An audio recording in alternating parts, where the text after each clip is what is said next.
ഒരു ഫാക്ടറിയിൽ വർക്ക് ചെയ്യുമ്പോൾ ഏറ്റവും പ്രധാനപ്പെട്ട കാര്യം എന്താണെന്നറിയോ? പലർക്കും തോന്നുന്നത് മെഷീൻ സേഫ്റ്റി ആണെന്നാണ്, അല്ലേ? പക്ഷേ നമ്മുടെ നിയമം പറയുന്നത് ആദ്യം ക്ലെൻലിനെസ് ആണ്, അതായത് ശുചിത്വം. അതായത് നമ്മുടെ ഫാക്ടറീസ് ആക്ട് പ്രകാരം ഓരോ ഫാക്ടറിയിലും എപ്പോഴും നല്ല വൃത്തിയായിട്ട് സൂക്ഷിക്കണം എന്നുള്ളതാണ്. അതായത് നമ്മൾ ദിവസേന പൊടി, മാലിന്യം എന്നിവയൊക്കെ നമ്മൾ കറക്റ്റായിട്ട് നീക്കം ചെയ്യണം.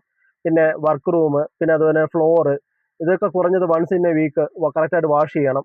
പിന്നെ അതുപോലെ തന്നെ വെള്ളം കെട്ടിക്കിടക്കാൻ സാധ്യതയുള്ള സ്ഥലങ്ങളിൽ കറക്റ്റായിട്ടുള്ള ഡ്രെയിനേജ് ഫെസിലിറ്റീസും കാര്യങ്ങളൊക്കെ നമ്മൾ പ്രൊവൈഡ് ചെയ്യണം. പിന്നെ അതുപോലെ തന്നെ വോൾസ്, സീലിങ്സ്, ഡോർസ്, പിന്നെ അതുപോലെ തന്നെ വിൻഡോസ്, ഇതെല്ലാം ഒരു നിശ്ചിത കാലയളവിൽ പെയിന്റ് ചെയ്യുകയോ വാഷ് ചെയ്യുകയോ അങ്ങനെയുള്ള കാര്യങ്ങളൊക്കെ നമ്മൾ കറക്റ്റായിട്ട് ചെയ്യണം. പിന്നെ അതുപോലെ തന്നെ ഈ ചെയ്തതിന്റെ ഡേറ്റും കാര്യങ്ങളൊക്കെ ഒരു രജിസ്റ്ററിൽ കറക്റ്റായിട്ട് നമ്മൾ രേഖപ്പെടുത്തിയിരിക്കുകയും വേണമെന്നുള്ളതാണ്. മനസ്സിലായില്ലേ? അപ്പൊ ഇതെല്ലാം വെറും ഒരു ക്ലെൻലിനെസിന് വേണ്ടി മാത്രമല്ല, നമ്മുടെ വർക്കേഴ്സിന്റെ ഹെൽത്ത് ആൻഡ് സേഫ്റ്റി സംരക്ഷിക്കാൻ കൂടെ വേണ്ടിയിട്ടാണ്. അപ്പോഴേ എപ്പോഴും ഒരു കാര്യം നിങ്ങൾ ആലോചിക്കണം, സേഫ്റ്റി കൾച്ചർ തുടങ്ങുന്നത് ചെറിയ കാര്യത്തിൽ നിന്നാണ്. അതുകൊണ്ട് സ്റ്റേ സേഫ്, സ്റ്റേ ഹെൽത്തി.